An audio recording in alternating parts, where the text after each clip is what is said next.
Seberapa sering batu jatuh dari luar angkasa menimpa orang? Hanya satu kasus dalam sejarah yang pernah dikonfirmasi secara resmi, meskipun kasus lainnya telah dilaporkan. Pada tanggal 30 November 1954, meteorit sebesar 4 kg, 9 pound, menabrak langit-langit rumah Anne Elizabeth Hodges yang berusia 34 tahun.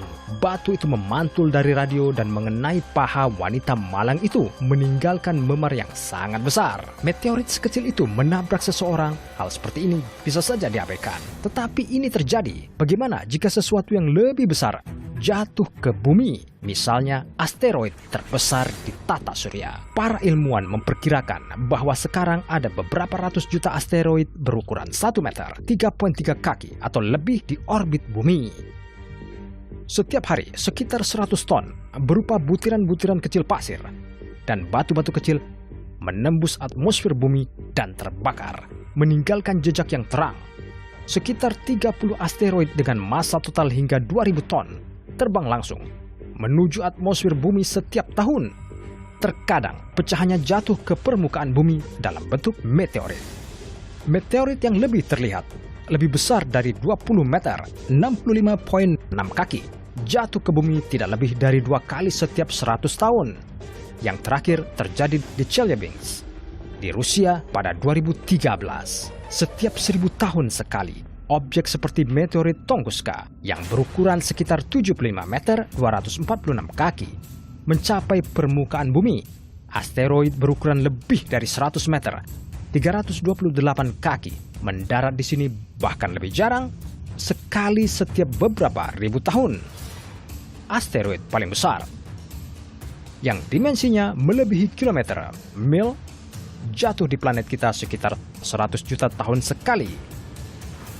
Namun, dalam kasus ini, mereka menjadi penyebab bencana global dan kepunahan spesies. Salah satunya, mungkin menghancurkan dinosaurus 65 juta tahun yang lalu. Jika tidak ada angin, hujan, dan berbagai proses geologi di bumi, seluruh planet kita akan dipenuhi kawah. Seperti yang terlihat di bulan atau Merkurius. Jejak benda luar angkasa yang tersisa menegaskan bahwa tabrakan asteroid sama sekali bukan fantasi. Kedatangan batu-batu besar tinggal menunggu waktu saja. Para ilmuwan menganggap asteroid berukuran setidaknya 140 meter 460 kaki sebagai yang paling berbahaya. Pada saat yang sama, sebagian besar terletak tidak lebih dari 7,5 juta kilometer, 4,6 juta mil dari bumi. Namun sangat sulit untuk memperhatikannya. Bagaimanapun, mereka sering memantulkan sinar matahari dengan buruk, memiliki bentuk datar dan terbang dengan kecepatan 36.000 km per jam atau 22.400 mil per jam. Untuk asteroid individu, kecepatannya bisa terasa lebih tinggi. Oleh karena itu, bahkan teknologi yang paling kuat sekalipun masih jauh dari mampu menghentikan semuanya tepat waktu. Salah satu kandidat paling berbahaya akan mendekati bumi pada Oktober 2028. 1997X F11 dapat terbang melewati planet kita pada jarak 930.000 km, 580.000 mil. Ini sangat dekat, sehingga Anda dapat melihatnya dengan teropong biasa. Ukuran asteroid menurut berbagai perkiraan berkisar antara 700 hingga 1400 meter, 2300 hingga 4600 kaki. Ilmuwan menyatakan bahwa itu akan terjadi. Misalkan ada yang tidak beres dan itu mengubah jalurnya langsung ke bumi. Kecepatan tumbukan balok seperti itu dengan permukaan bumi akan menjadi sekitar 48.300 km per jam, 30.000 mil per jam. Ini akan menciptakan ledakan 1 juta megaton. Sulit membayangkan angka seperti itu. Bayangkan, ia terbakar sebagian di atmosfer atau terbagi menjadi fragmen yang lebih kecil. Jika sebuah pecahan asteroid seukuran rumah satu lantai menabrak bumi dengan kecepatan yang sama, kekuatannya kira-kira sebanding dengan bom yang diledakkan di Hiroshima, sekitar 20 kiloton. Tabrakan seperti itu akan mengangkat setiap bangunan beton bertulang dalam radius 800 meter, 2.600 kaki dari dampak asteroid. Segala sesuatu yang terbuat dari kayu dalam radius 2,4 km, 1,5 mil, akan hancur. Jika panjang asteroid yang jatuh sebanding dengan bangunan 20 lantai dan lebarnya sedikit di atas 60 meter, 2000 kaki, kekuatan tumbukannya akan mendekati ledakan bom nuklir modern. Artinya, kira-kira 25 hingga 50 kiloton. Ini cukup untuk membakar setiap struktur beton bertulang dalam jarak 8 km, 5 mil dari titik benturan. Akibatnya, semua makhluk hidup di lokasi itu juga akan musnah. Jika 1997 XF-11 jatuh ke bumi secara keseluruhan, kekuatan ledakannya akan menjadi 50 juta kali lipat kekuatan bom yang diledakkan di Hiroshima. Segala sesuatu dalam radius 160 hingga 320 km, 100 hingga 200 mil akan berubah menjadi abu.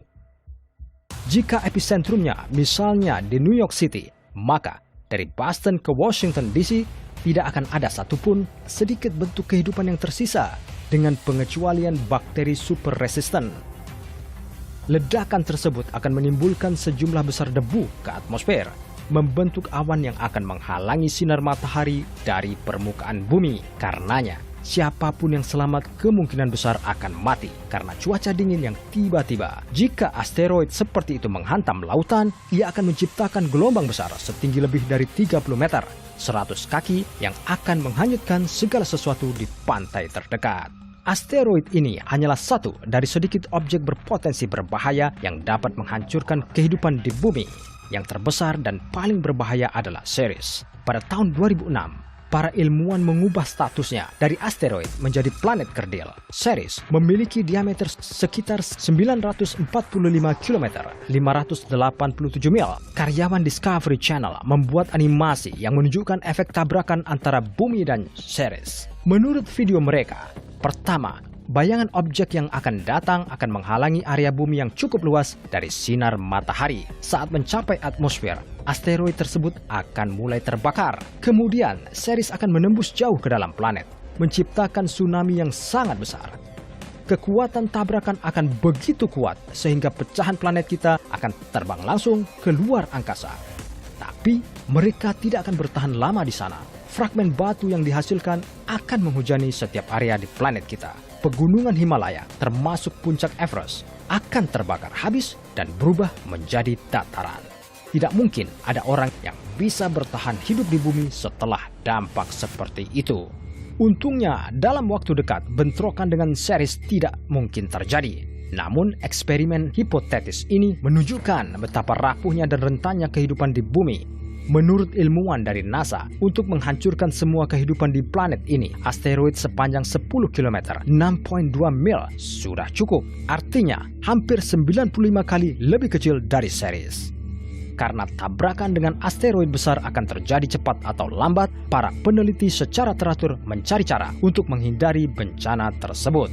Cara terbaik untuk melakukannya adalah dengan mengubah lintasan asteroid atau menghancurkannya di luar angkasa sebelum mencapai kita. Untuk keperluan tersebut, NASA bersama SpaceX berencana meluncurkan pesawat ruang angkasa DART. Misinya adalah bertabrakan dengan bulan asteroid Didymos yang pada Oktober 2022 akan berada beberapa juta kilometer dari bumi. DART memiliki berat 500 kg, 1.100 pound dan berukuran 12,5 meter kali 2,4 meter, 41 kaki kali 8 kaki. Diameter bulannya sekitar 150 meter, 500 kaki. Ilmuwan menghitung bahwa pesawat ruang angkasa dan balok batu akan bertabrakan dengan kecepatan 6 km per detik, 3,7 mil per detik. Ini akan memungkinkan mereka untuk menentukan apakah tabrakan kecil dapat mempengaruhi orbit asteroid. Bagaimanapun, yang utama adalah bahwa setelah percobaan ini, Didymos dan bulannya tidak akan menuju ke bumi karena lintasan mereka saat ini tidak sejajar dengan planet kita. Sebenarnya, bagi masing-masing kita, kemungkinan mati karena asteroid cukup kecil. Ini bahkan lebih kecil dari kemungkinan tersambar petir yang hanya berjumlah 1 dari 280.000. Tapi, statistik ini berlaku untuk individu. Jika kita berbicara tentang planet secara keseluruhan, maka koefisien bahayanya meningkat. Asteroid 2010 RF-12 memiliki peluang tertinggi untuk bertabrakan dengan bumi 1:16.